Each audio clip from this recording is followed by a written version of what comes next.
Alright, so today I want to show you how to create cost-effective whiteboards. Perhaps you want to use them for a class full of students, or you want to use them for an interactive workshop, or even for yourself for studying. And if you're like me, you probably went to Amazon and saw these crazy prices and said to yourself, there has to be a cheaper way. Well, in that case, this video is for you then. It's very simple. All you need is some cardstock. I purchased 150 sheets of cardstock for less than $7 from Walmart. You'll also need some sheet protectors. I purchased 250 sheet protectors for less than $12 from Sam's Club. I decided to buy these sheet protectors in bulk because I use them for filing important paperwork in binders that I keep put up, and I'm able to see through the sheet protectors to see what the paperwork consists of. I'll make a video one day of these just to show you how I keep those files organized. Alright, so let's get started.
I started using these whiteboards because when I first started doing test reviews with students, I noticed when I asked the questions, only a few students would get the chance to answer the question out loud. And sometimes I would even notice students becoming frustrated because the answer would be said out loud before I even finished reading the entire question. By implementing these whiteboards, it gives all of the students the opportunity and the time they need to answer all the questions. And a really nice perk to these cost-effective whiteboards is that the students can keep them in their 3-ring binders once they are finished using them for the day.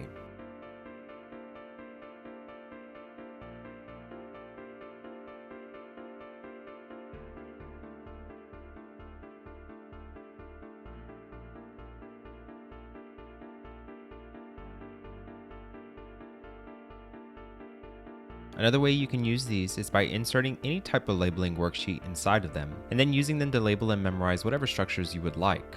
I really hope this helps you going forward in creating fun ways to be more interactive with your students, or if you're using this for yourself, I hope it helps you with memorizing and having fun studying. Y'all have a wonderful week ahead, and I will see y'all in the next video. Y'all take care.